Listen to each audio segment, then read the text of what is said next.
Hola, buenas tardes. Buenas tardes, ingeniera. Buenas tardes. Buenas tardes.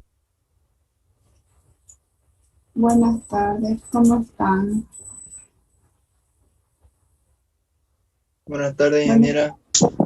disculpe, Está bien, entonces. buenas- Cada media hora que traiga de la casa.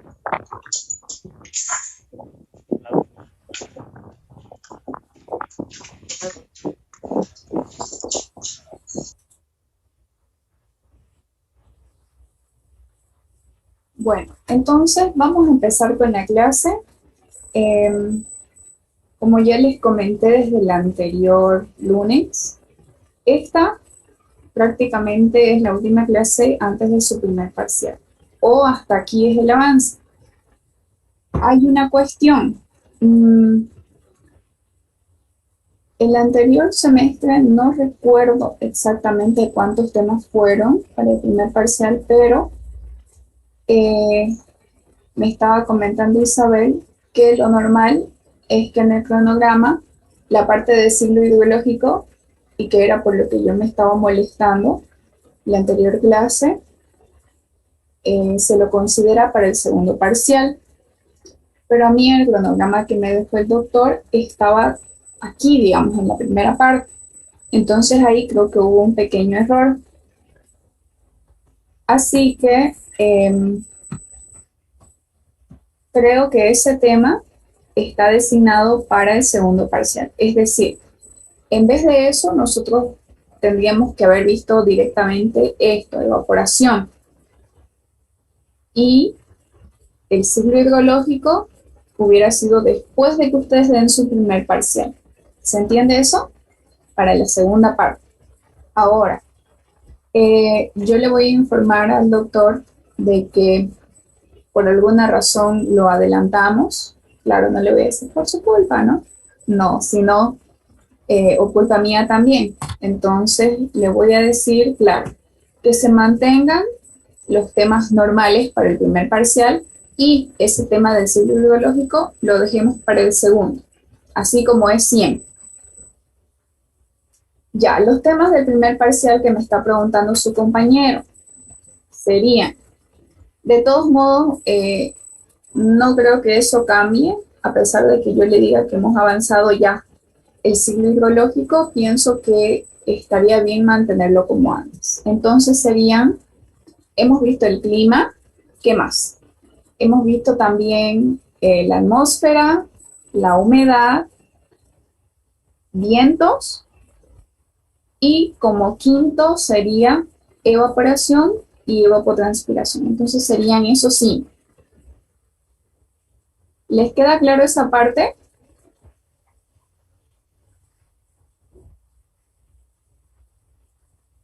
Sí, ingeniera.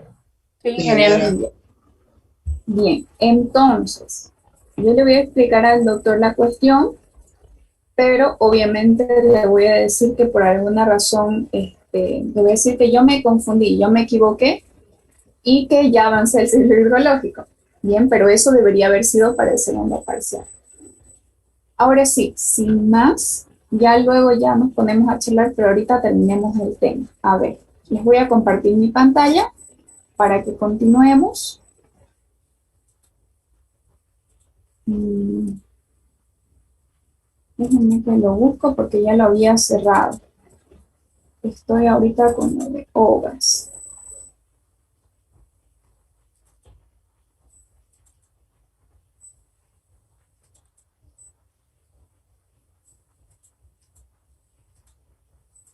Ya, ya lo tengo. Bien. Entonces, con ustedes estábamos un poquitín más adelantaditos que con el otro grupo. Ah, ¿vieron el video del tanque que les envié?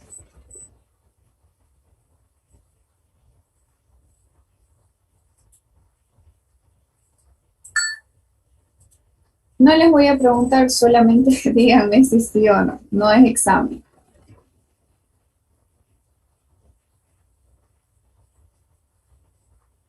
¿A qué grupo lo envió, ingeniera? ¿Cómo? Los escucho muy bajito. No sé si es que es mi volumen. ¿Qué pasó aquí?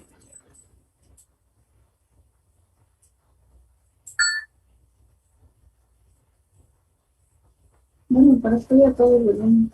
Ya.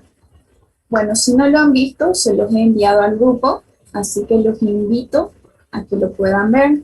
Las personas que lo han visto ya están viendo mi pantalla, ¿verdad? Recording in progress. Sí, se ve. Ya. Entonces, nada más para hacerles la mención, sé que no es el video más actualizado del mundo, pero cumple su función. Ustedes en el video ya han podido observar el tornillito, ¿se acuerdan? Con el cual, ¿qué es lo que les indicaba el profesor? Que se medía ese nivel del agua, ¿verdad? Se medía el nivel del agua y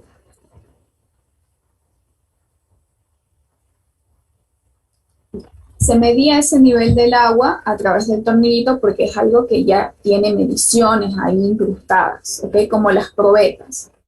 Entonces, también les explicaba de que necesitan tener este pluviómetro por si llueve, etcétera, y era prácticamente lo que yo les expliqué en la clase, ¿se acuerdan?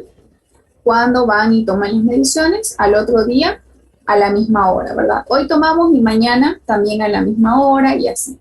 Entonces, si no lo vieron, por favor véanlo y con eso van a reforzar esta parte. ¿Por qué quiero que lo vean? Porque es un equipo que prácticamente está ahí, ¿cómo se dice? Como que un poco más cerca, ¿no? A que veamos simplemente una imagen. Bueno, eh, ya habíamos visto los 3 métodos para medir la evaporación. ¿Me confirman? Sí, habíamos quedado aquí, ¿se acuerdan? Creo que ya me acordé.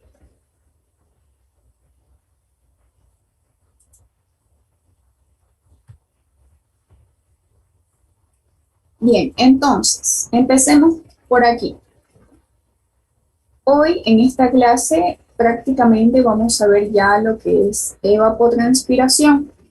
Bien, en este caso, ¿qué considera esta evapotranspiración? Si bien ya dijimos que la evapotranspiración se da por quién, ¿por qué se llama así? Porque considera la transpiración de las plantas, ¿verdad? Pero en realidad todo este proceso de evapotranspiración considera la evaporación como tal, como ya lo que habíamos visto en la anterior clase, pero a esa evaporación le va a sumar esta transpiración de las plantas. Bien, así funciona. Todos esos dos conjuntos hacen que hacen la evapotranspiración. La evaporación que ya conocíamos más la transpiración de las plantas, a todo eso se llama evapotranspiración. Bien, ¿por qué la denominamos así? O se denomina también evapotranspiración a qué? A la evaporación desde las superficies que están cubiertas de qué? De vegetales o de plantas, junto con qué? Con la misma transpiración de esos vegetales. Es decir, la evaporación y la transpiración de las plantas, lo mismo, lo que acabamos de decir. Ahora, ¿cuál es el objetivo o el interés de esta evapotranspiración? ¿O por qué a nosotros nos interesa tanto saber qué es la evapotranspiración? Porque a través de este sistema, ¿ok? Nosotros podemos cuantificar los recursos hídricos de una determinada zona.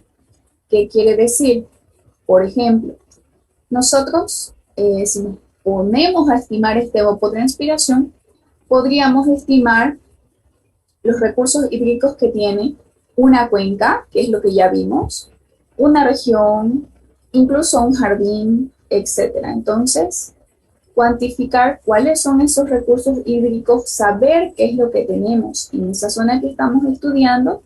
Entonces, todo eso forma parte de qué? del estudio de la evapotranspiración. Bien, para conocer todos esos recursos y, por supuesto, si sabemos lo que tenemos, pues aprovechar ese recurso de la mejor manera. Planificar qué es lo que vamos a hacer con ese recurso y más o menos hacer una estimación de cuáles son nuestros objetivos al utilizar ese recurso. Es así como cuando uno va midiendo el dinero que tiene para el mes. Bien, entonces, a ver, yo digo, bueno, mañana me voy a gastar solamente 50 pesos y pasado no me tengo que pasar de 80. Bueno, el sábado pues me gastaré unos 200 y así. Pero todo medido, ¿por qué? Porque yo sé cuánto dinero tengo, sé hasta dónde puedo gastar. No gasten más de lo que tienen. Entonces, del mismo modo, esto de aquí, esta evapotranspiración es para eso, para saber cuántos recursos hídricos tiene una determinada región o una determinada zona.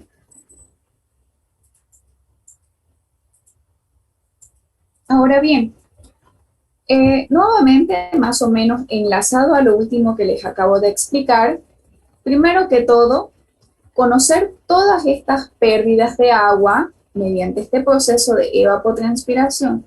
Claro que el agua no la perdemos, ¿no? Sino que vuelve a su ciclo, pero la invertimos en este proceso de evapotranspiración. Entonces, al invertirla en esta evapotranspiración, ¿qué nos va a permitir?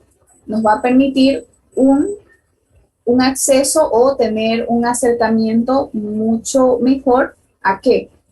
A saber cuántos recursos tengo y también puedo realizar una mejor distribución, que era lo que yo les acababa de mencionar, solo que me adelanté. Ahí está, saber o realizar una mejor distribución y el manejo de estos recursos. Luego, ¿qué interviene en este proceso? Interviene el balance calorífico y la redistribución de energía. ¿Por qué? Porque ya hemos visto que la fuente de energía que nosotros tenemos es el sol, ¿verdad? Entonces, para que ocurra la evapotranspiración, se hacen estos balances o transferencias de calores o balance calorífico. Y esta energía se distribuye prácticamente, hemos visto que en todos los procesos, calor latente, calor sensible, etc. Y parte de este calor se invierte ¿dónde? En la evapotranspiración. Bien, entonces, mediante todos estos procesos que hemos visto, ¿qué se producen? Se produce prácticamente el cambio de estado del agua, ¿verdad? De líquido a vapor.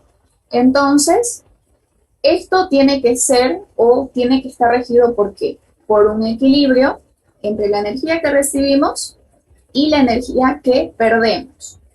Es como lo que hacemos cuando nos copiamos la tarea. Por ejemplo, a ver, yo le voy a decir a Montaño, Montaño, ya puedes pasarme la tarea de suelo.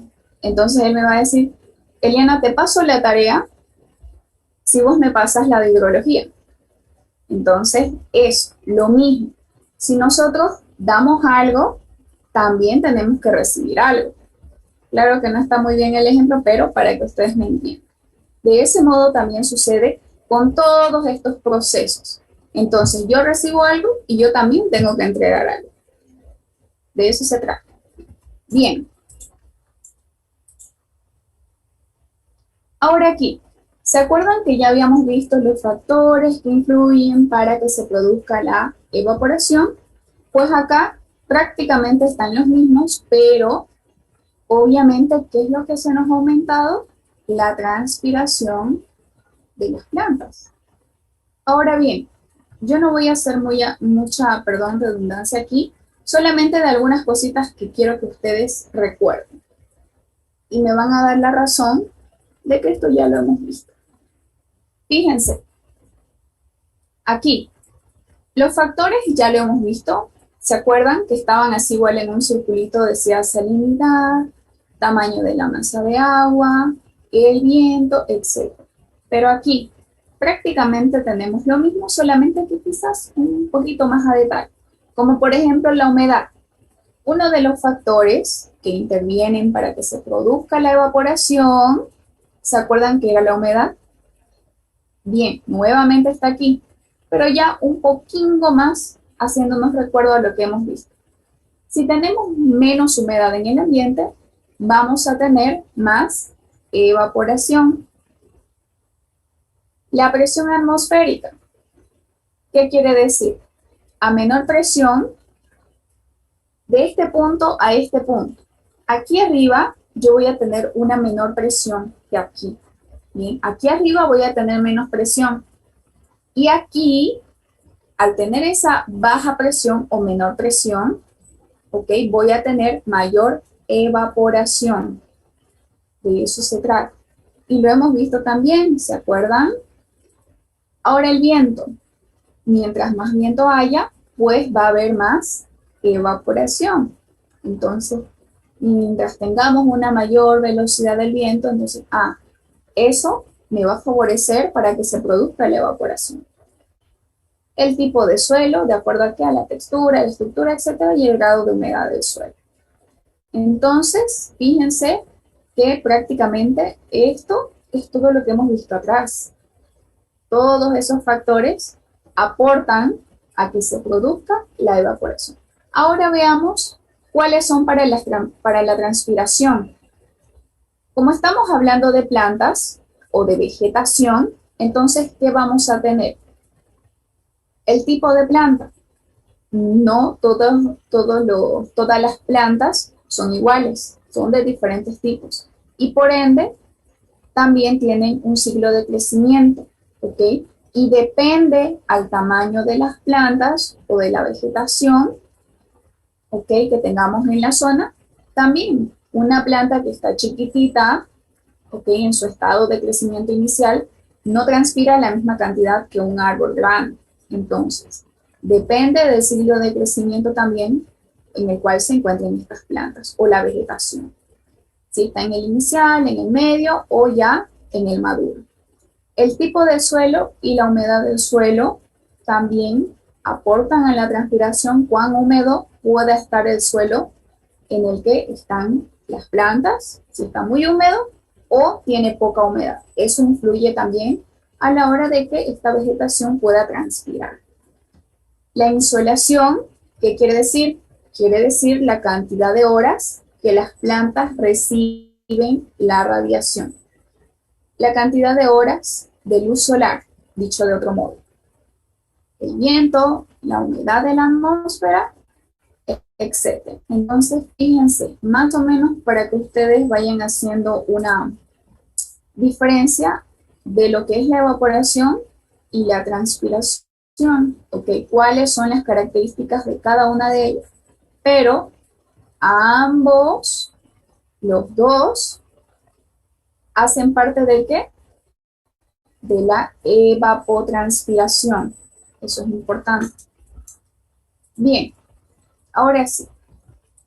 Existen dos tipos de evapotranspiración. Estamos en evapotranspiración. Hay dos tipos. Tenemos la evapotranspiración potencial y tenemos la evapotranspiración real. Hay esas dos.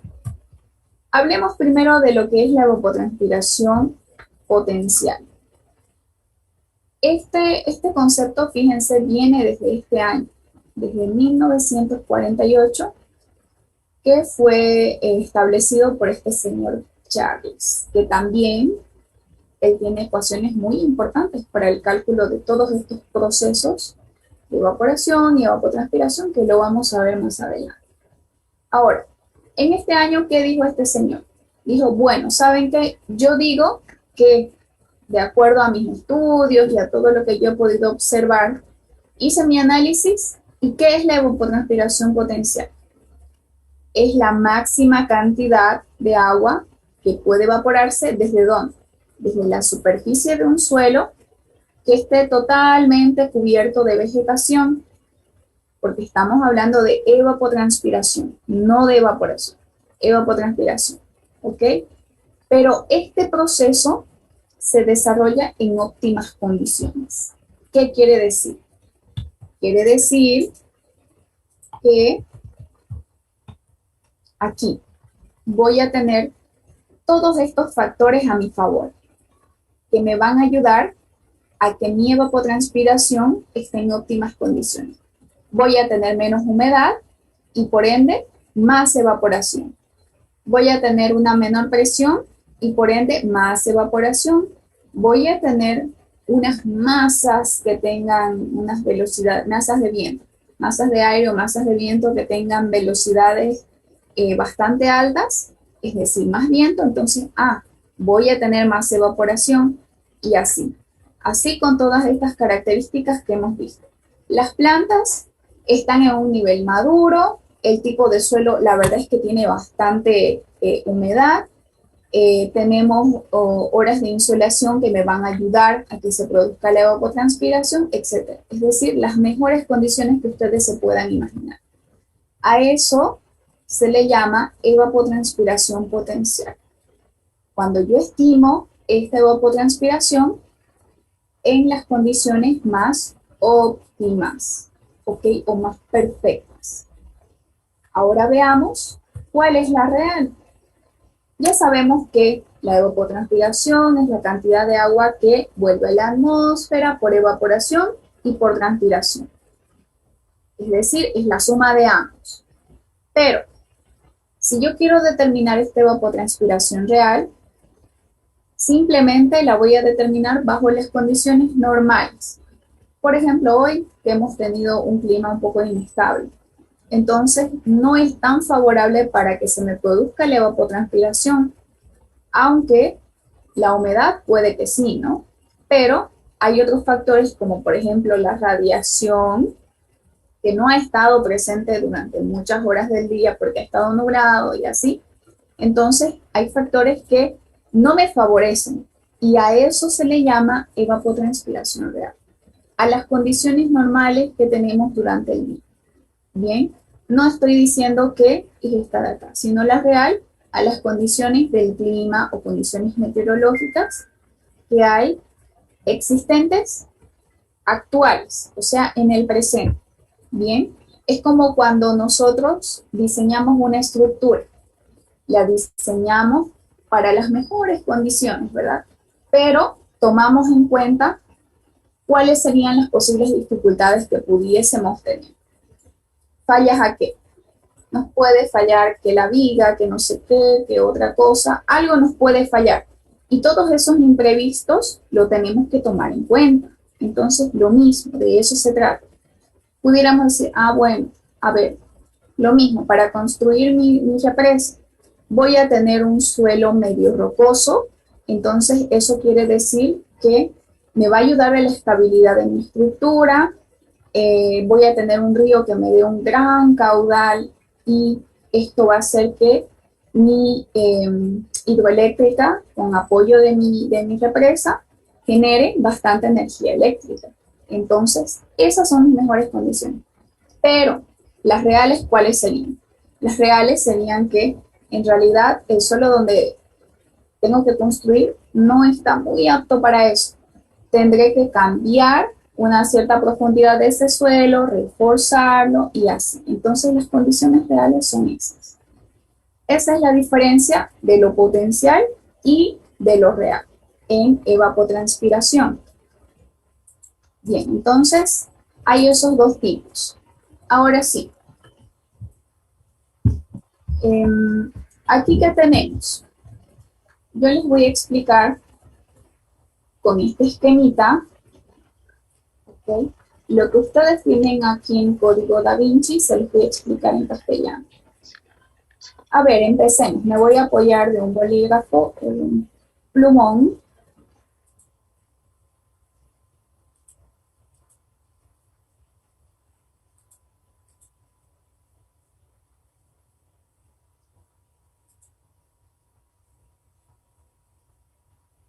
Ya, creo que ya se me quería colgar mi compu. Ya, a ver. Fíjense, aquí tenemos la precipitación en milímetros en el eje Y. Ay, lo malo es que la flechita no se ve. Ya. La precipitación en milímetros en el eje Y. Y aquí tenemos los 12 meses del año, fíjense, de enero a diciembre.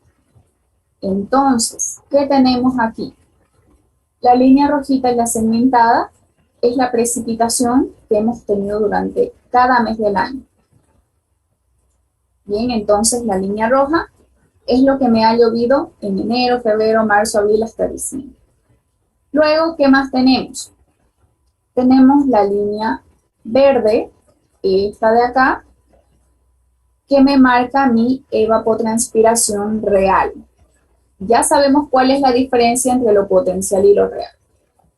Ahora, la línea azul es mi evapotranspiración potencial.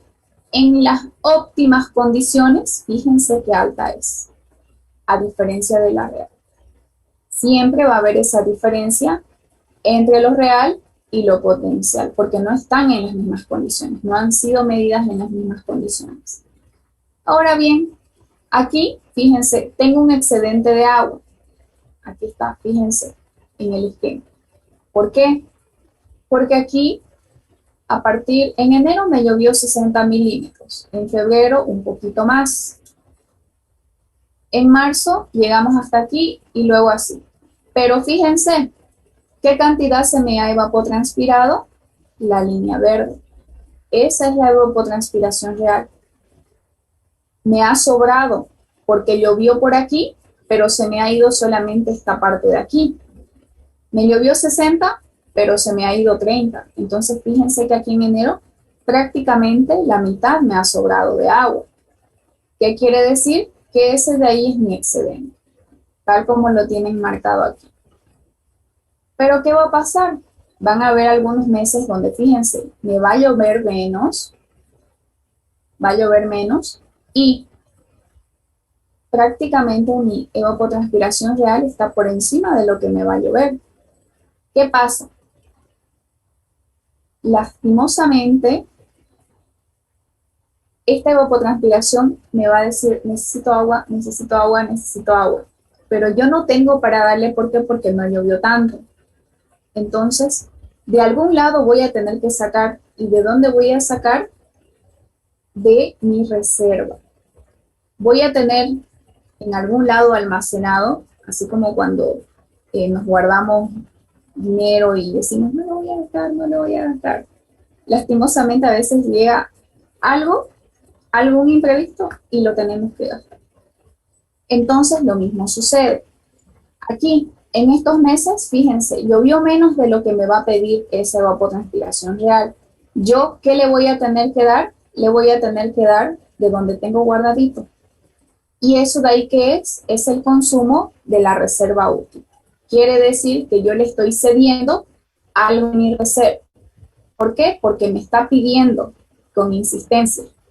Ahora, más allá que tenemos, aquí fíjense, más o menos en estos meses actúa de ese modo, pero es más favorable, ¿verdad? Porque me está lloviendo esta cantidad y lo que me va a pedir esa evapotranspiración solamente va a ser esto.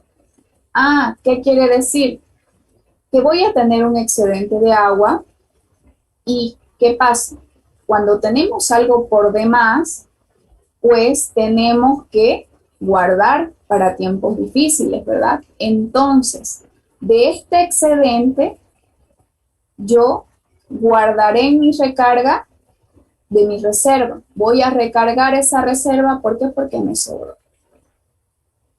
Entonces, ahí está, fíjense. Aquí me sobró, bueno, entonces voy a guardar porque aquí voy a necesitar. Bien, entonces, cuando algo me sobra, tengo que guardar. ¿Para qué? Para cuando me haga falta, porque me va a hacer falta algún día. Bien, entonces, eso es lo que ustedes tienen que saber de este esquema. Con esto nos vamos a apoyar para descifrar todo esto de aquí. Ahora sí, empecemos por la primera pestañita. Fíjense, si mi precipitación es mayor que mi evapotranspiración potencial, ¿qué quiere decir? Ahora sí me voy a apoyar de mi bolígrafo. Me está diciendo, si mi precipitación es mayor que la línea azul, que es lo potencial, más o menos esta, entonces mi evapotranspiración potencial va a ser igual a mi evapotranspiración real. Es decir, yo digo, bueno, me llovió esta cantidad, pero en realidad esto de aquí yo lo voy a tomar como mi real porque ya sé que es el potencial, pero no me está excediendo a mi precipitación. Entonces digo, bueno, entonces esto de aquí, como yo tengo más, voy a decir, bueno, mi potencial va a ser igual a mi evapotranspiración real. ¿Por qué? Porque tengo almacenado, tengo agua, me ha llovido bastante. Entonces digo, mi potencial va a ser igual a mi real. ¿Cuál sería el otro caso? Que la precipitación sea menor a mi evapotranspiración potencial. ¿Qué quiere decir? Eso quiere decir el esquema inicial que tenemos. Ahora ignoren esto de acá y esto de acá. Tal cual como estaba el gráfico al inicio. Mi precipitación está por aquí y es menor ¿a qué? A la línea azul, que es mi potencial. Entonces yo digo, bueno, ¿sabe qué? Esta evapotranspiración real va a ser igual a mi precipitación. ¿Por qué? Porque mi potencial es demasiado alto y yo no tengo esa cantidad para entregar. Entonces mi real va a ser igual a lo que me va a llover. Prácticamente mi evapotranspiración real es lo que yo puedo entregar. Eso es lo que voy a entregar porque no tengo más. Entonces, lo mismo, si la precipitación es mayor a lo potencial, entonces lo real va a ser igual a lo potencial, igual que en el caso anterior. Ahora, si esta precipitación es menor nuevamente a lo potencial, la real va a tener dos casos o dos fases. Primero que todo, esa evapotranspiración real, la fase 1. Esta evapotranspiración real puede ser mayor a mi precipitación, sí, a veces me va a pedir más de lo que yo le puedo dar. Entonces, de todos modos, ¿qué voy a decir? Bueno, no pasa nada. Igual mi evapotranspiración real va a seguir siendo menor a lo potencial, porque solo tengo esto para dar. ¿Y cuál sería el caso 2? El caso 2 es que me ocurra esto de aquí, que voy a tener lastimosamente que entregar algo que yo tenía en mi reserva. Bien, consumo de la reserva útil, es decir, va a disminuir esa recarga que yo tenía almacenada y yo digo, bueno, lo real prácticamente va a seguir siendo igual a mi precipitación. ¿Por qué? Porque si cuento con esta, entonces no, sabe que no puedo porque es demasiado. Entonces me mantengo con mi real. Pero, ¿qué va a pasar? En algún momento, ok, lo real va a ser igual a lo potencial. ¿Cuándo va a ocurrir esto? Cuando el suelo esté completamente saturado. Mi reserva, mi capacidad de almacenamiento esté saturado, tan saturado que ya no pueda entrar ni una gotita. Ya no se va a poder infiltrar más porque ya el suelo está en la máxima capacidad. Y a partir de ahí, ¿qué va a suceder? El agua ya no se va a poder infiltrar y va a quedar como escorrentía superficial. Bien, entonces, fíjense cuán importante es entender cada concepto porque de aquí para adelante lo vamos a utilizar. Ahora, no se vayan a olvidar de esto de aquí. Va a llegar un momento en que llenamos nuestra reserva, no entra ni una gotita más. Entonces, ¿qué pasa? Mi reserva se ha saturado. Ya no puedo recibir más. ¿Y qué va a pasar? Voy a contar de alguna manera con escorrentía superficial. El agua que se va a quedar por encima de la superficie del suelo. Bien. Ahora veamos aquí. En los tipos de evapotranspiración, en realidad vamos a ver más o menos algunas estimaciones de cálculo de la evapotranspiración potencial y de la real. Existen estos métodos, ¿ok? O modelos para seguir o para estimar estos cálculos, y estos para la potencial y estos para la real. Entonces, fíjense que aquí nuevamente está el señor creador del concepto de la evapotranspiración potencial. Y vamos a ver a continuación que él tiene una fórmula. Pero antes de eso, nuevamente, para que no se les olvide, la evapotranspiración potencial, ¿con qué objetivo se realiza? Con el objetivo de que nosotros podamos conocer la capacidad máxima de evaporación y transpiración de esas dos cosas, de un determinado suelo, con unas determinadas condiciones atmosféricas y de radiación. Es decir, a ver, ¿qué condiciones se me presentan hoy? Ah, bueno, con esas condiciones voy a hacer mis mediciones. Ahora sí, prácticamente, ¿cómo pudiéramos definir esta evapotranspiración potencial? En realidad, esa cantidad de agua que transpira en las plantas está dada ¿por qué? Está dada por una unidad de tiempo. Bien, entonces,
para que vaya secando.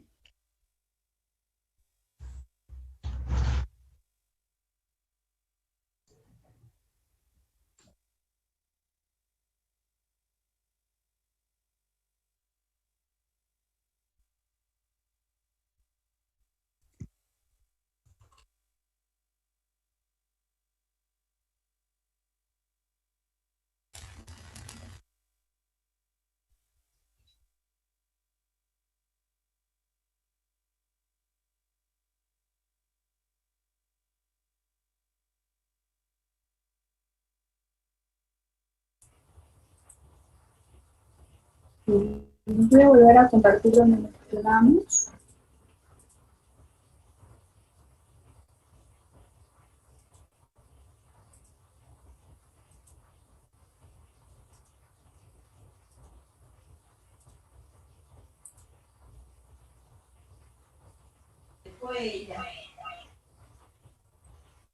Recording in progress.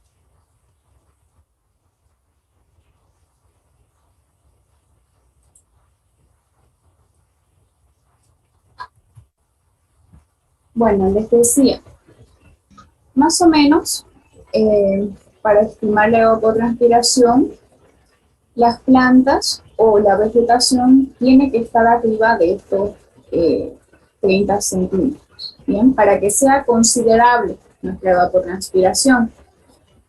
Y, por supuesto, que tengan suficiente agua, es decir, que tenga un número considerable de transpiración, por así decirlo, de una manera más fácil o más simple. Ahora, en todas estas condiciones que hemos visto, se puede producir un máximo de transpiración de las plantas, y esto coincide con ¿qué? Con las óptimas condiciones que estábamos hablando, ¿verdad? Con las óptimas condiciones, pero en este caso, de crecimiento de las plantas. Bien, entonces, nuevamente, ahí está, evapotranspiración potencial. Ahora sí, fíjense que el mismo creador del concepto también tiene su ecuación. Para calcular esa evapotranspiración, ¿qué tengo? Acá tenemos por pasos. Primero, paso 1. Me dice que yo tengo que calcular este índice de calor mensual. La fórmula ya está dada, no necesito relacionarla con nada, ya está dada. ¿Qué es lo único que voy a tener que reemplazar aquí? La temperatura media mensual. Reemplazo y voy a tener ese índice de calor mensual. Número 2, me pide el índice de calor anual. Entonces, si esto es mensual, pues lo sumaré, haré el cálculo para los 12 meses y voy a tener ese índice de calor anual. Voy a calcular esa evapotranspiración. Aquí está sin corregir. ¿Por qué? Porque no están involucradas todavía las horas de insolación. Solamente se toma en cuenta, fíjense, la temperatura y ese índice de calor que ya lo tenemos del paso 2. Calculamos esa evapotranspiración y la tenemos que corregir. Fíjense, ¿cómo la corregimos? Las corregimos con el número de días del mes y el número de horas de sol. Es decir, las horas de insolación. ¿Cuántas horas de insolación hemos tenido hoy? Más o menos, pongámosles entre 7 a 8 máximo. Entonces, ahí podríamos reemplazar eso.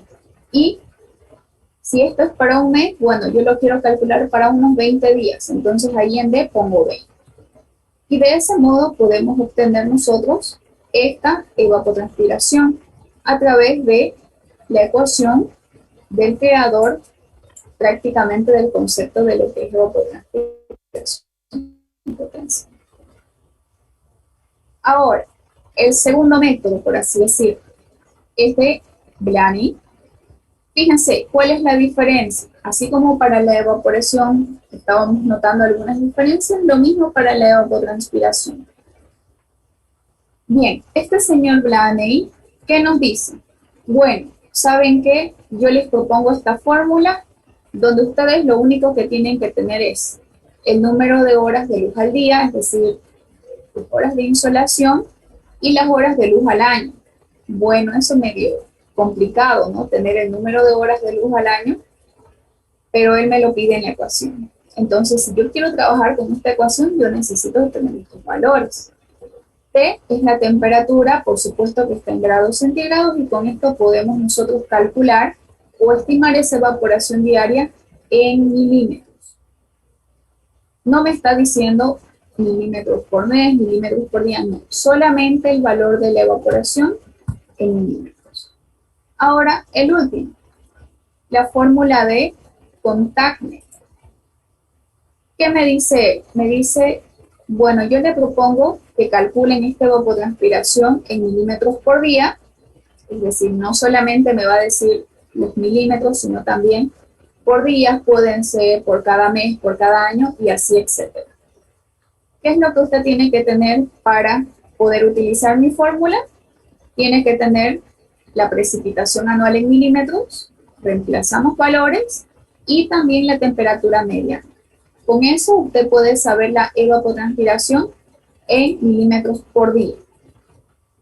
Entonces, fíjense, hay diferentes métodos y diferentes autores que plantean ecuaciones para poder estimar y calcular la evapotranspiración. Ahora bien, ya hablamos de lo potencial, hablemos de lo real.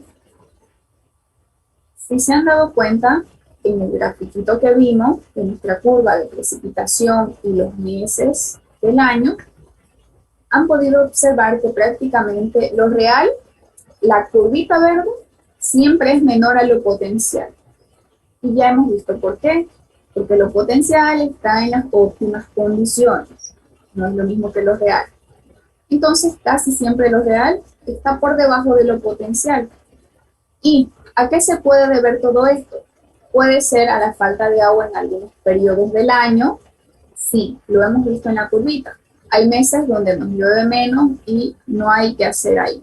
Entonces, esto me da una desventaja para esta evapotranspiración real. ¿A qué otro factor? A la variación de la evapotranspiración según el desarrollo de cada plantita. No es lo mismo, les vuelvo y les recalco, la transpiración de una planta pequeñita que de un árbol enorme. Variaciones de las condiciones atmosféricas, como por ejemplo que la humedad, la temperatura, velocidades de viento, presiones, etc. Ahora bien, si yo tengo el dato de la evapotranspiración potencial, yo puedo calcular la evapotranspiración real. ¿Qué necesito? Nada más necesito este coeficiente de aquí. Esta U oscila más o menos entre 0,10 y 0,90. Es un aproximado. Pero aquí se toma en cuenta que la planta está en su máximo desarrollo de foliación y fruto. Es decir, más de eso ya la plantita no se va a poder desarrollar. Entonces, tengo estas condiciones y tengo el valor de mi evapotranspiración potencial. Bueno, con este coeficiente acá, yo ya puedo saber cuál va a ser mi evapotranspiración real. Ahora, ¿se acuerdan que también habían métodos para calcular vuestra evapotranspiración? Bueno, los vamos a ver aquí. Nada más como pantallazo. Y si ustedes quieren indagar un poquito más, lo pueden hacer. Pero yo les voy a mencionar los datos más importantes de cada método. Primero que todo, tenemos los lisímetros, que es el único que vamos a ver un poquito con un tema más allá. ¿Dónde? ¿Cuándo aplico esto? Cuando tengo más o menos un terreno que tenga 4 metros cuadrados, puedo aplicar este método. O si quiero hacer un estudio que tenga esta área.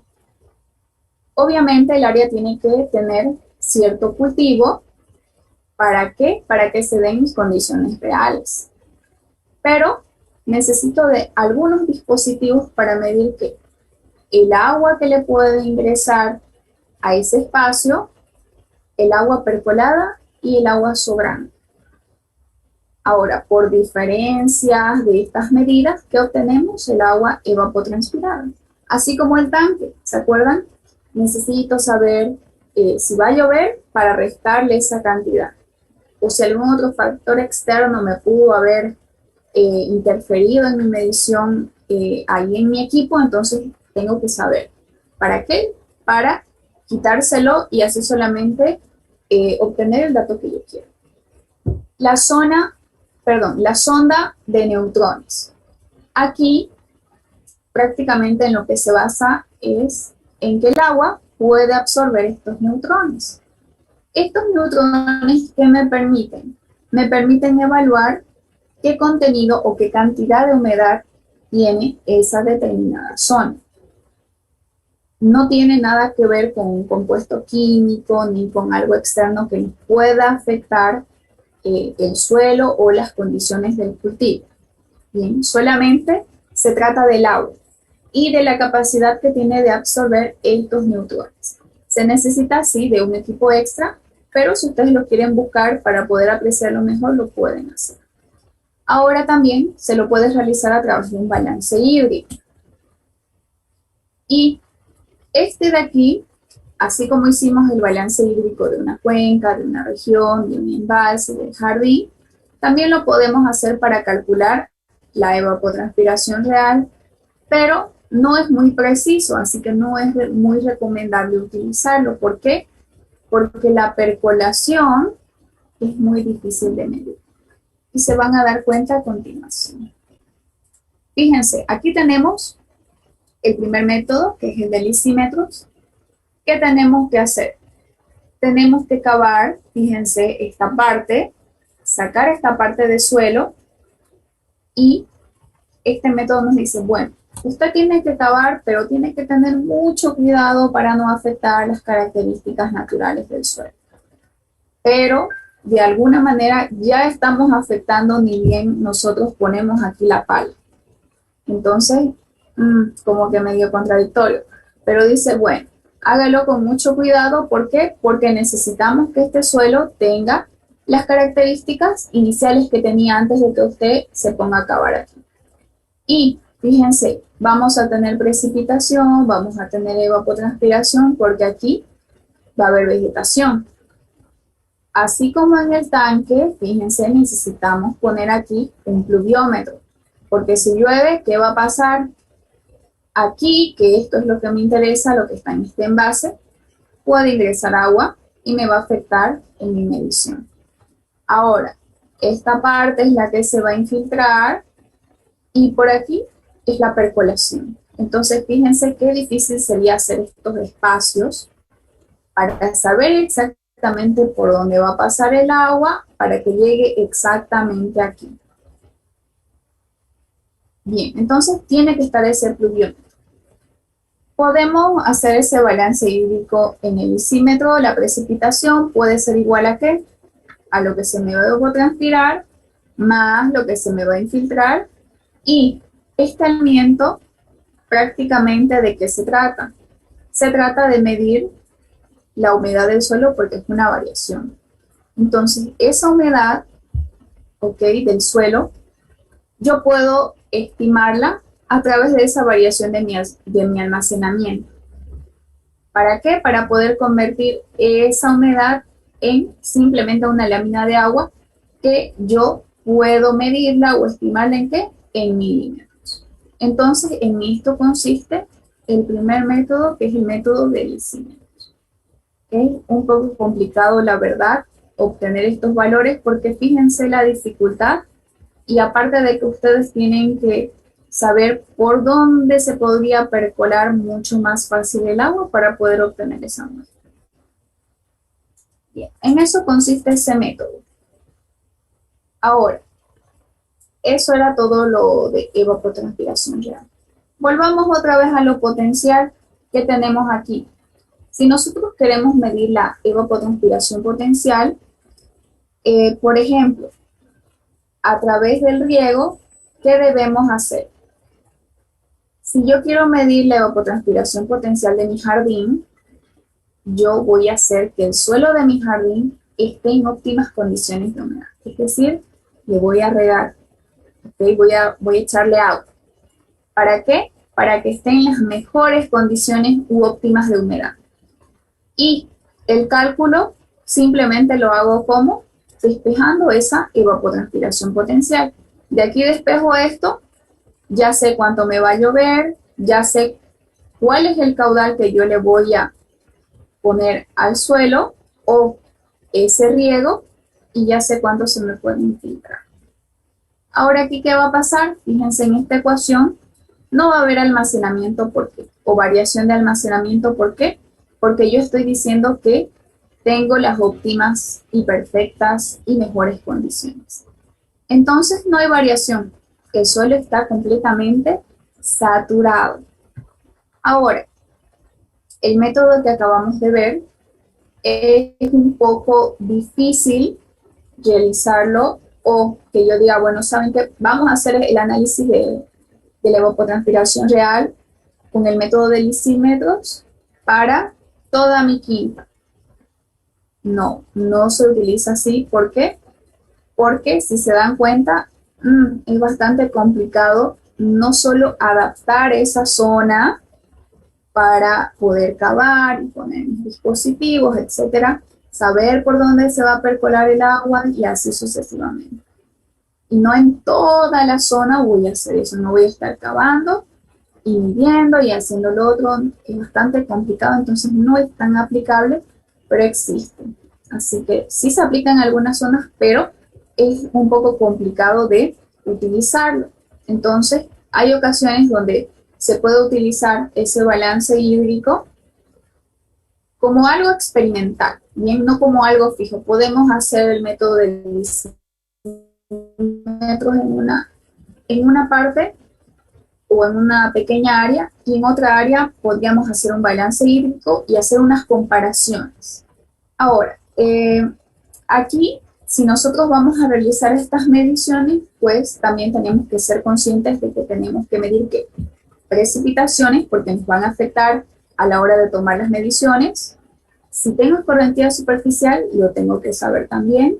Y, por supuesto, las variaciones de humedad que puedan existir en el suelo, así como las de viento, así como las de presión, etc. Entonces, necesito tomar en cuenta prácticamente todos los factores que hemos venido viendo. Fíjense, cálculo de la evapotranspiración real anual. No los voy a cansar mucho porque esto lo tienen en el libro, pero fíjense, lo mismo. Son fórmulas, ¿para qué? Para poder medir una evapotranspiración real. Y aquí, ¿cuál es el valor más redundante? La precipitación, que tiene que estar en milímetros por año. Reemplazo. Aquí ya me da el valor de L. Simplemente yo reemplazo la temperatura que está en grados centígrados y con eso puedo calcular una evapotranspiración real a través de la fórmula de Tour. Es un método para calcular. Bien, entonces, ¿qué hemos visto hasta aquí? Hasta aquí, nosotros hemos visto prácticamente todo lo que es evapotranspiración y cuán importante es la evaluación de todos estos volúmenes de agua que están involucrados en nuestro sistema o en la Tierra, bien, y obviamente todo esto es indispensable, les vuelvo y les recalco, ¿para qué? Para la planificación y buen mantenimiento, ¿cómo les puedo decir?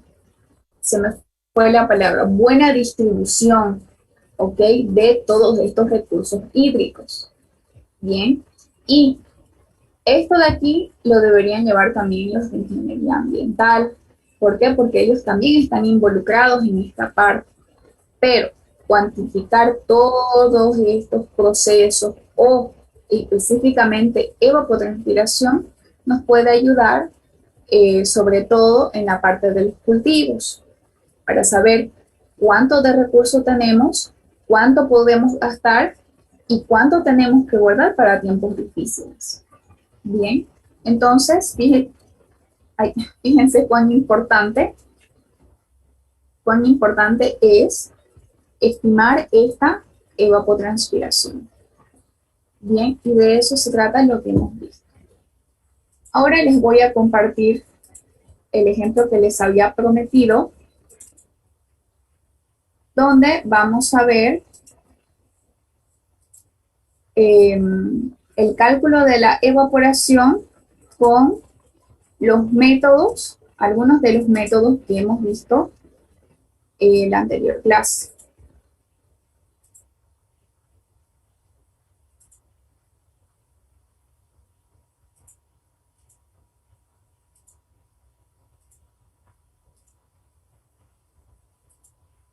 Bien, vamos a ver esto de aquí.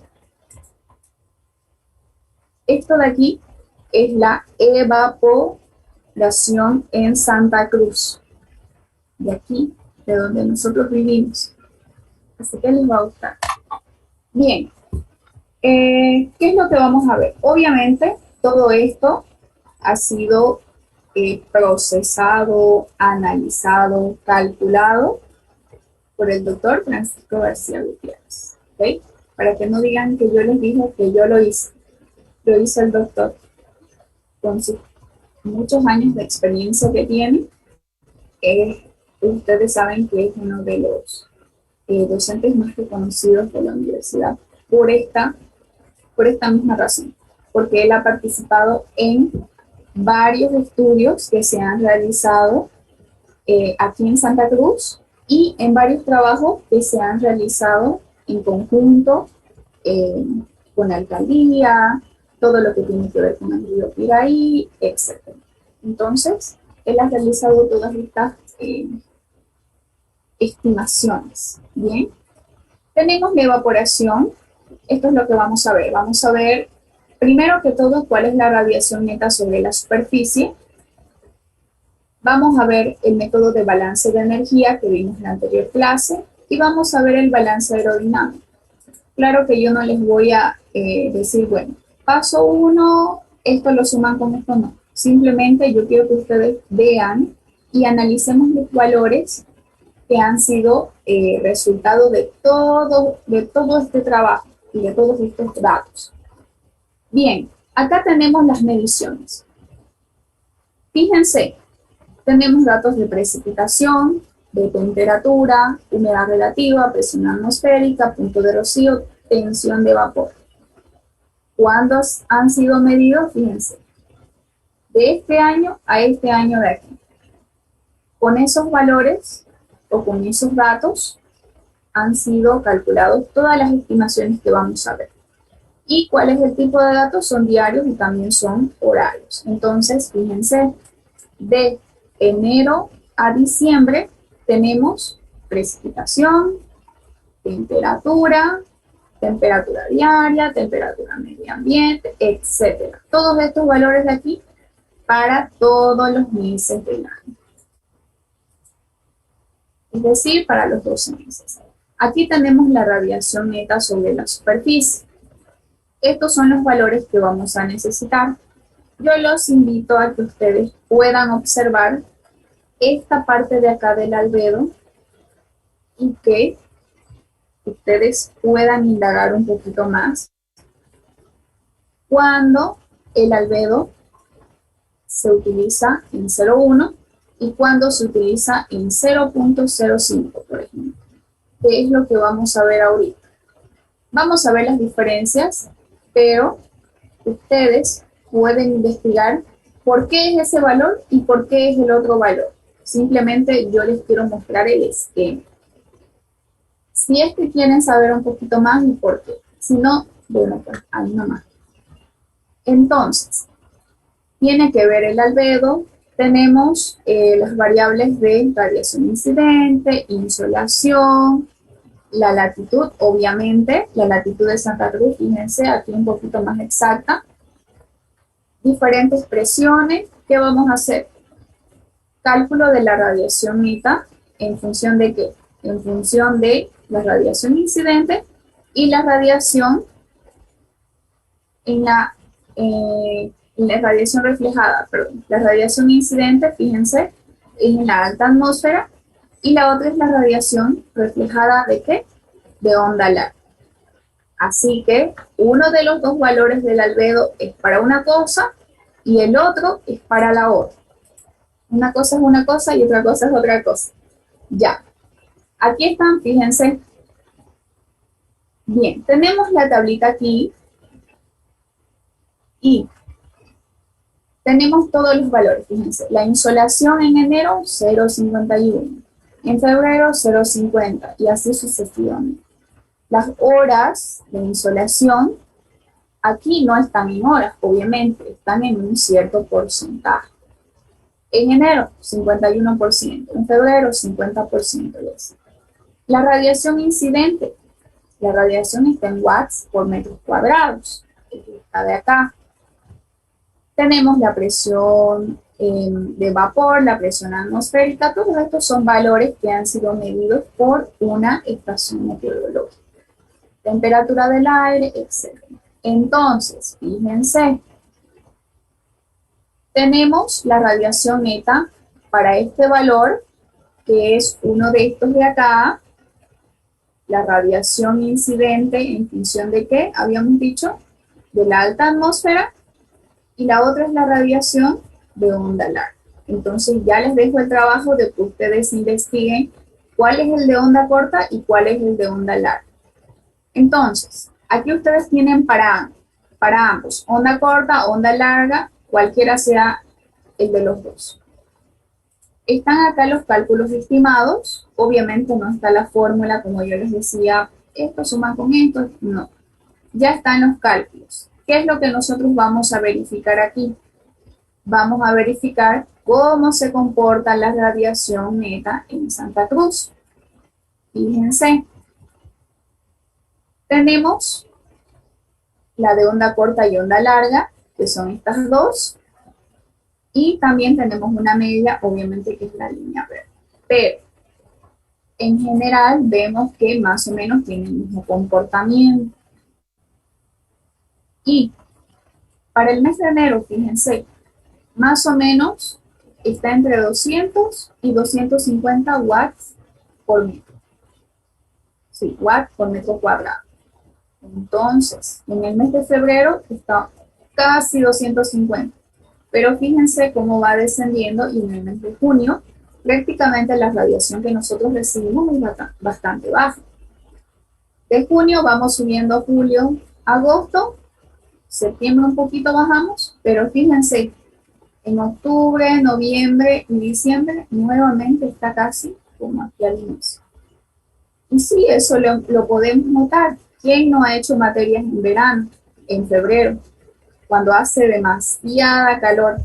¿Qué quiere decir? Que la radiación en Santa Cruz es más elevada en esos meses. Y aquí está la prueba. Por eso hace tanta calor y es insoportable. Bueno, cuando se pasaba a clases presenciales, ahora ya. Entonces, fíjense, ahí ustedes pueden observar cómo se comporta la radiación durante todos los meses del año en Santa Cruz. Bien. Ahora sí, vamos a ver esta estimación de cálculo por el método de balance de energía. Aquí, ¿qué tenemos? Los valores que nos precisa este método: radiación neta, temperatura media del aire, calor latente de evaporación, todo esto igual ha sido estimado y calculado. ¿Por qué? Por una estación meteorológica. Tenemos la evaporación de acuerdo. Primero calculamos una evaporación, ¿se acuerdan? Y luego la corregimos. Aquí está la corregida, donde tomamos en cuenta ¿qué? Tomamos en cuenta las horas de insolación para corregirla. Lo vimos también en un método reciente de evapotranspiración. Entonces, calculamos primero una y luego la corregimos con las horas de insolación.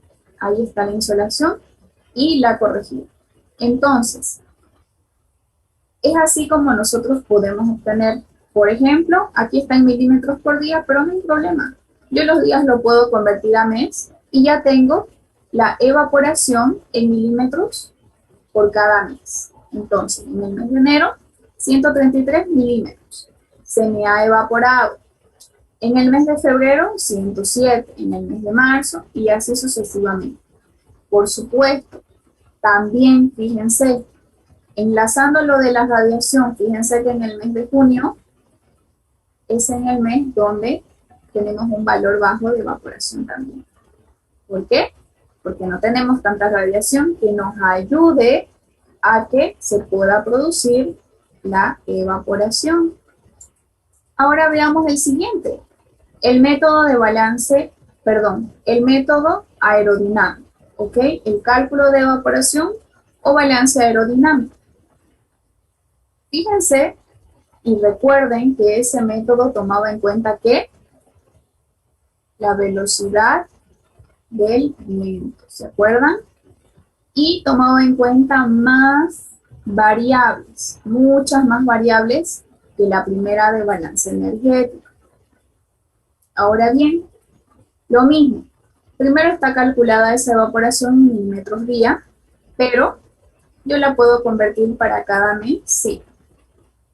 En enero, 98 milímetros se me ha evaporado. En febrero, 84. Veamos y comparemos con el anterior. En enero, por el método de balance de energía, 133. Ahora vean por este de acá. En febrero 107 y acá 84. Veamos en julio, fíjense en julio, o en junio 88 y en julio 140, 51 y 92. Entonces, fíjense que de un método a otro, de acuerdo a las variables que se toma en cuenta, existe una diferencia. No con todos los métodos o con los 3 métodos que hemos visto nos va a salir el mismo resultado. ¿Por qué? Porque cada método toma en cuenta diferentes variables. Ahora aquí está el balance combinado, es decir, los dos que acabamos de ver, pero combinados o fusionados. Tenemos el balance de energía y el balance aerodinámico. Entonces vamos a ver que estamos viendo aquí el balance combinado. Para combinarlos, ¿qué vamos a tomar en cuenta? Vamos a tomar en cuenta este delta y este gamma, que aquí lo tienen en el centro, y también vamos a tomar en cuenta una tasa de evaporación, fíjense, para el balance de energía es ER, y la otra tasa de evaporación para el balance aerodinámico lo pueden ver acá. Ahí está. Combinamos entonces y vamos a tener un solo resultado. Ahora, ¿cuánto es la evaporación en enero? 120. ¿Cuánto es en febrero? 98. Vámonos a julio. 122. Agosto, junio, 67. Casi parecido, ¿no? Al 50 y algo que había acá. Y de aquí, yo quiero llegar a esta tabla final. ¿Qué tenemos aquí? Tenemos en esta gráfica todo lo que hemos visto hasta aquí. Hemos visto el cálculo de ¿qué? De la evaporación por el método de balance energético. Aquí ya está calculado por año, fíjense, 1332. Esa evaporación energética es la línea azul. Ahí está, fíjense cómo se comporta.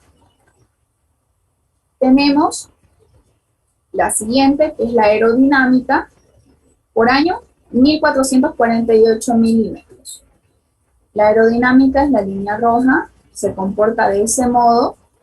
Fíjense, ¿cuál es la diferencia en el mes de agosto del balance energético y del balance aerodinámico? Fíjense cómo se dispara. Este balance aerodinámico que tiene más variables. ¿Se acuerdan de la consigna que ustedes tenían ahí donde les decía? Este método es poco confiable, ¿por qué? Porque involucra más variables y aquí en el gráfico no lo está comprobando. Entonces, fíjense que aquí es mucho más elevado que aquí y por supuesto aquí también para septiembre, fíjense cuál es la diferencia entre esto y esto. Entonces, de ese modo varía un método del otro. Pero bueno, ahora veamos la evaporación combinada. Prácticamente esa evaporación combinada es la línea verde y está como un promedio o como una media entre ambos métodos. ¿Qué quiere decir esto? A ver, era la pregunta que me hizo Montaño, si mal no recuerdo. Si yo quiero calcular o estimar la evaporación, así como en Santa Cruz, bueno, lo quiero hacer para Cochabamba, ya. Pero digo, bueno, el método de balance energético sí es confiable, entonces lo tengo que usar. Pero ¿qué pasa? Hay algunas variables que yo quiero tomar en cuenta, pero este método de balance energético no lo tiene, como por ejemplo la velocidad del viento. Entonces digo, no, ¿saben qué? Sí o sí necesito apoyarme de otro método más que tome en cuenta esas variables que a mí también me interesan. Entonces, bueno, voy a utilizar este energético y este aerodinámico. Voy a realizar la combinación y para diseñar cierta estructura voy a utilizar esa combinación. ¿Por qué? Porque no lo voy a sobrediseñar ni tampoco va a estar mal diseñado. ¿Qué va a pasar? Voy a utilizar esa combinada o esa media. Bien, entonces esa es la diferencia entre si utilizo un método, si utilizo otro, depende de qué, de las variables que involucran cada uno de estos métodos. ¿Tienen alguna pregunta hasta aquí?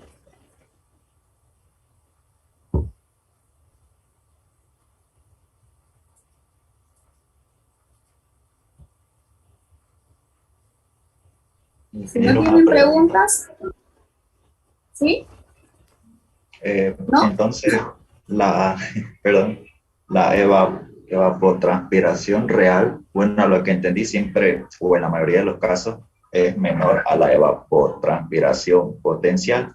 Y el único caso en los que ambos podrían ser iguales, nos decía que era cuando el suelo estaba saturado, creo. No sé si me pudiera detallar más de eso, no lo entendí muy bien. Exactamente. La evapotranspiración potencial y la real van a ser iguales en ese punto. ¿Por qué? Porque como todo está saturado, entonces, bueno, no voy a tener algo más allá de eso, muy potencial. ¿Por qué? Porque mi suelo ya está completamente recargado de agua. El medio poroso está saturado. Pero no voy a poder entregar un valor mucho menor a ese porque tengo más. Es como cuando hacíamos la comparación de si me llueve más y esto es mi real, entonces, ¿qué digo? Ah, puedo entregar ese real porque tengo, ¿verdad? Entonces pasa lo mismo. Si está completamente saturado, más de eso no voy a poder recepcionar, pero tampoco puedo entregar mucho menos de lo que tengo. Sé que es confuso, pero así funciona. Ustedes al practicar, háganse esas preguntas, esas incógnitas. Ya. Me voy a salir y se vuelven a conectar, por favor. Vemos esto último, que ya es lo último. Ya es lo último. Es lo último que nos falta. Recording stopped.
Recording in progress.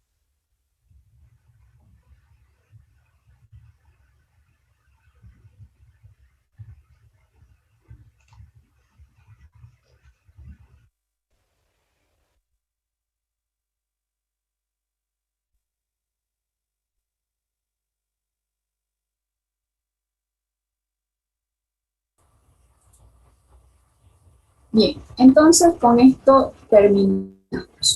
Aquí tenemos un balance hídrico de Santa Cruz. ¿De qué trata? Prácticamente de analizar cuánto se nos puede evapotranspirar, ¿ok? En cada uno de los meses del año. Obviamente, para esto, ¿qué necesitamos? Nosotros necesitamos tener como datos los valores de precipitación de enero, febrero hasta diciembre.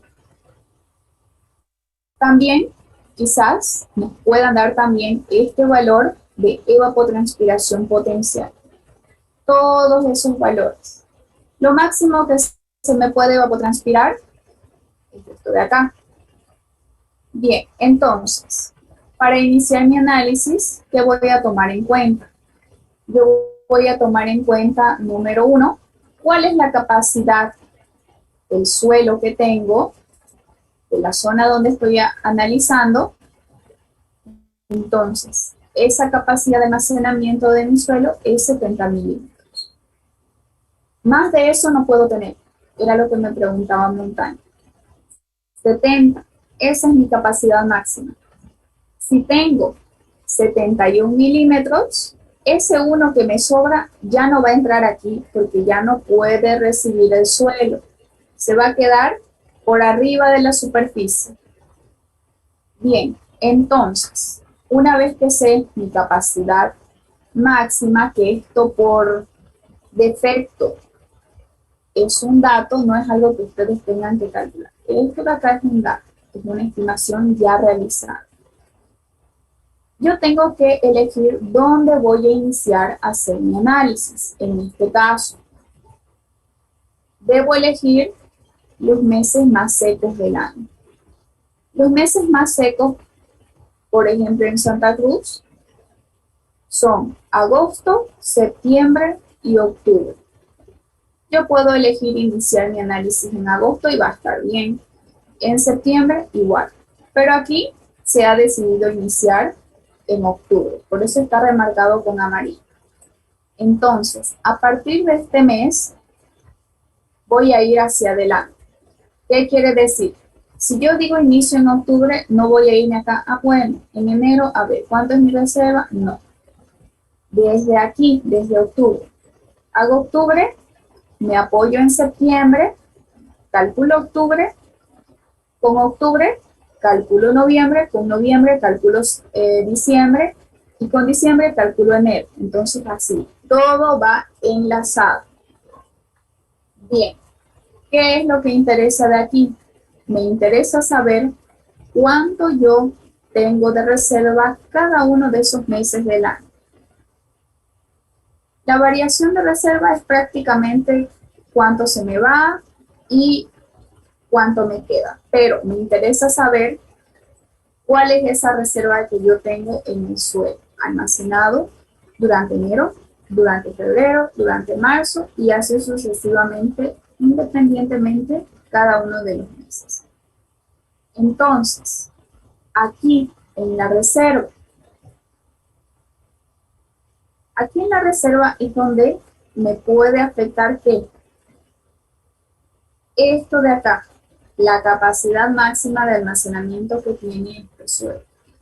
Tiene 70. ¿Qué quiere decir? Que guardarme más de 70 no podría. Entonces, aquí en mi reserva, yo puedo almacenar hasta 70 milímetros. En este caso, si me pongo a analizar enero, febrero, marzo, abril, en ningún momento me paso de estos 70. Es por eso que aquí dice no completa reserva. Quiere decir que nunca he llegado ni he excedido a los 70. 21, 4, 0, 0, 6. Entonces, ¿qué pasa? Lo que yo les decía. Por ejemplo, si aquí en enero hubiese tenido 71 en vez de 21. Ah, mi capacidad máxima es 70. Entonces, si yo tengo 71, no. Yo le voy a poner 70, porque 70 es lo máximo. ¿Y a dónde se me van a ir esos 1 milímetro que me sobraron? Porque ya no me acepta más la capacidad máxima de mi suelo. Se me van a ir aquí, a mis excesos. En mis excesos yo anoto, bueno, me sobró 1 milímetro. Entonces, de ese modo funciona. Y aquí pondría solo 70. Lo mismo aquí. Por ejemplo, si mi reserva tiene 74 milímetros, pero mi capacidad máxima es 70, bueno, lastimosamente aquí solo puedo tener 70, entonces pongo los 70 y los 4 milímetros que me sobran van a ir a mis excesos, 4 milímetros, y así sucesivamente.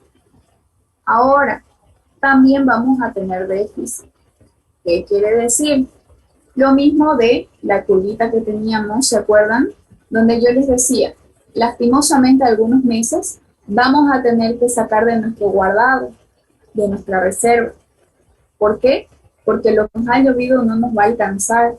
Y es ahí cuando se me van a presentar estos déficits de acá. Fíjense, en marzo tengo este déficit. ¿Por qué? Porque quizás lo que me llovió no me alcanzó con lo que se me ha podido evapotranspirar. Lo mismo para abril, 23.10 de déficit, perdón. ¿Qué quiere decir? No me llovió tanto y no me alcanzó para dar lo que me pedía. Entonces, me ha faltado más bien. Tengo ese déficit. Y así sucesivamente para todos los meses del año. Entonces, aquí ustedes también tienen que estimar la evapotranspiración real, que está de acá. La evapotranspiración potencial, por lo general, es un dato que ya no los dan, ya es un dato medido. También la precipitación, pero todo lo demás ustedes tienen que estimar. Y en la ayudantía lo van a hacer. Isabel les va a enseñar.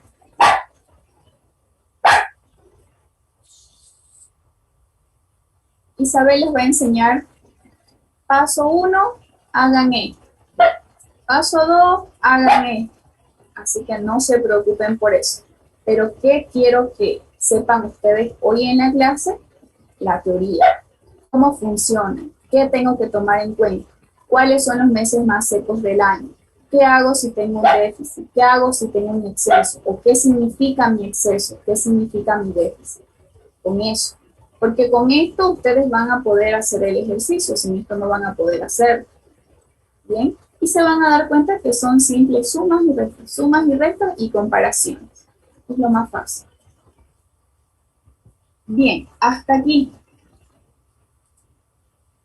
Hasta aquí, con esto ya hemos completado el tema de evaporación y evapotranspiración. Entonces, el examen debería de ser hasta aquí. Bien. Sin el ciclo hidrológico, como les decía al inicio. ¿Tienen alguna pregunta?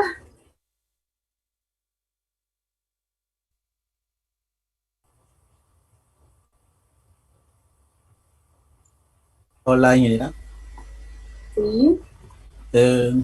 Una pregunta, me dio curiosidad sobre lo que mencionaste hace rato sobre el albedo de la superficie.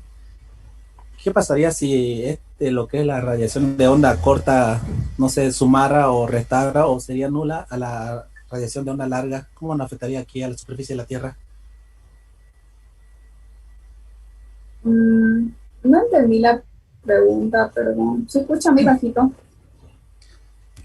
Aquí yo tengo un libro que está con demostraciones de todo lo que es la evaporación y evapotranspiración, y me dice que la radiación de onda corta depende del albedo, lo que usted no mencionó, y en la fórmula general de la radiación neta es la suma de las dos radiaciones, que es de onda corta y larga, y entonces el único factor que varía ahí sería el albedo, digamos, ese coeficiente, digamos, porque aparece restando a 1, digamos, entonces se restaría, sumaría, o si fuera nula, ¿cómo afectaría, no, esa radiación neta aquí, digamos? Porque va a variar de acuerdo al coeficiente del albedo ese. Ya. ¿Cómo afecta la radiación de acuerdo al coeficiente del albedo? A lo que habíamos visto. Sí. ¿Eso? Sí. Ya. Así como hay métodos que hemos visto que algunos toman en cuenta y otros no lo toman en cuenta, entonces depende de la fórmula que ustedes vayan a utilizar. Así como las fórmulas para calcular o estimar la evaporación, la fórmula de Meyer, el método aerodinámico, el método energético. Entonces, si yo voy a seguir un método, tengo que seguirlo al pie de la letra. Es decir, el método aerodinámico me dice, bueno, usted tiene que tomar en cuenta la velocidad del viento. Entonces, tengo que buscar esos datos y esos valores. Si ustedes utilizan algún método que tenga que ver con los coeficientes del albedo, que ya han visto que son 2, entonces tienen que tomarlos en cuenta. Pero no en todo se exige ese valor, depende del método, de lo que ustedes les estén pidiendo. Pero no es algo que sí o sí le tengan que sumar o restar a la radiación. No. Si se los piden, claro, si el método así lo exige, ustedes lo hacen. ¿Por qué? Porque ese método ya está probado hace muchos años y ha sido prácticamente estudiado con experimentos, etcétera. Entonces es un método que hay que respetar. Depende de lo que ustedes estén utilizando. Bien, y si les piden, entonces el método que les exige eso, entonces lo tienen que tomar en cuenta. Pero en sí no le afecta en algo a la radiación.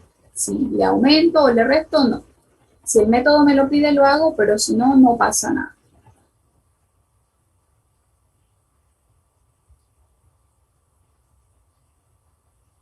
Bien, ¿alguna otra pregunta? Una pregunta más, ingeniera.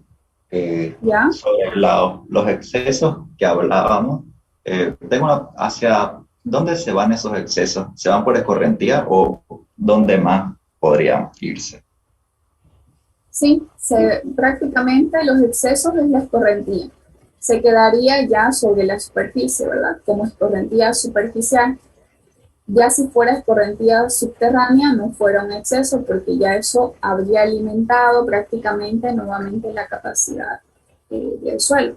Pero si se fijan, estos estudios son para, no voy a decir capacidades pequeñitas, pero 70 milímetros es pequeñito, ¿verdad? Es poquito. Entonces, no fuera el caso de que nos pasáramos a analizar la percolación y demás, no.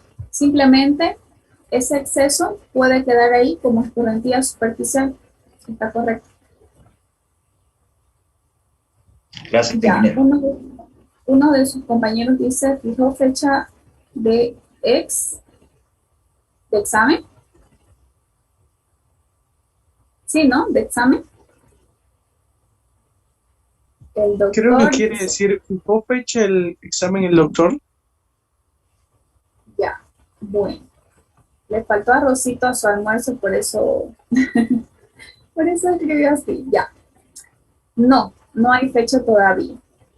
Pero, como les digo, yo le voy a preguntar y cualquier cosa les aviso. Eso no quiere decir que el día lunes, si no tienen examen, no va a haber clases. Sí va a haber clases. Se va a continuar con el avance. Y quizás, yo creo que sí, quizás el doctor es el que ya va a continuar en la siguiente clase.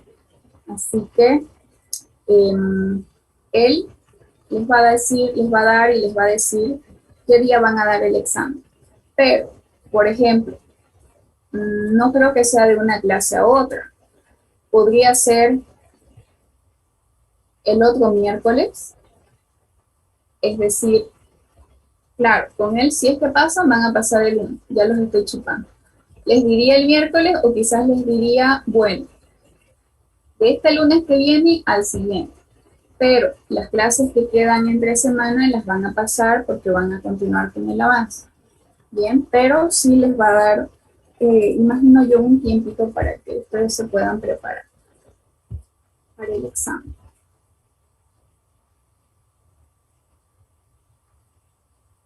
Y ni bien yo sepa, les puedo avisar, o si no, él quizás ya les avise el lunes o el miércoles cuando se conecte, si es que se conecta, o si no, yo me voy a conectar igual, no pasa nada.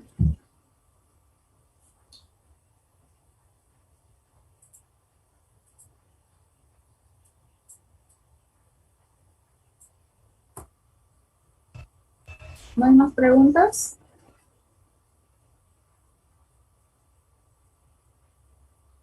¿Ya quieren volver a tener? a clases presenciales o no, o ya no quieren. Sí. Sigue el COVID, ingeniera, todavía. Sería con el semestre virtual. Y pienso que todavía este semestre tiene que mantenerse así, ¿no? Virtual. Claro, sí hay vacunas, pero no tenemos todavía la cantidad de población que se debería tener. Y debería ser cuando sea.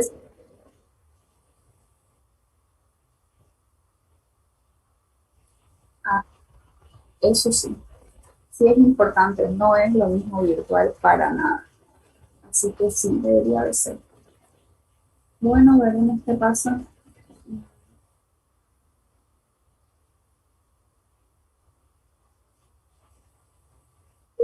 Hidráulica era la que tenía. Hidráulica, más que todo hidráulica 2. Yo me acuerdo que una vez fui al laboratorio en hidráulica 2 con el ingeniero Palenque. Él sigue dando clases, ¿verdad? ¿O no? Con él. Sí, él nos llevó una única vez para ver el comportamiento del flujo, pero nada más. Y claro, hicimos el ensayo y demás, pero no, hidrología, no.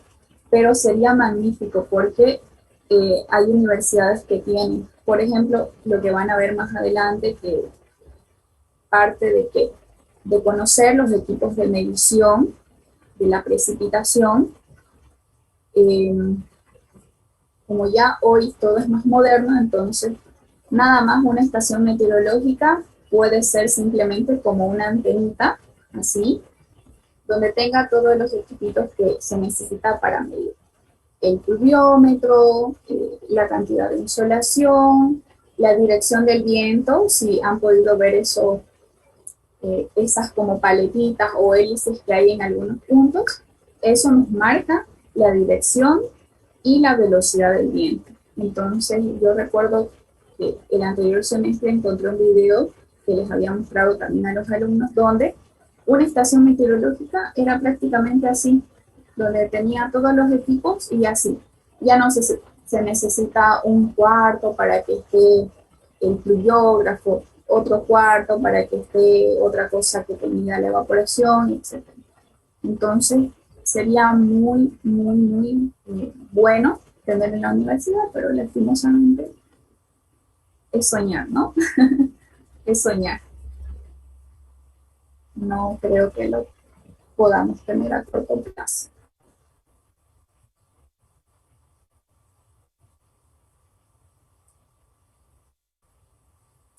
Después de hidráulica 1 igual, porque el laboratorio que hay se supone que es hidráulica, debería utilizarse para eso. Deberíamos aprovecharlo, la verdad, porque ya que hay y cuando no hay, es cuando uno se lamenta. Pero bueno. Si no tienen más preguntas, entonces, y también ya había sido tarde, ya me pasé con la hora. Seguramente ya se fueron los que tenían otra clase a las 7. Ya. O no pasan clases. ¿Qué pasan hoy? Hoy es miércoles, ¿no?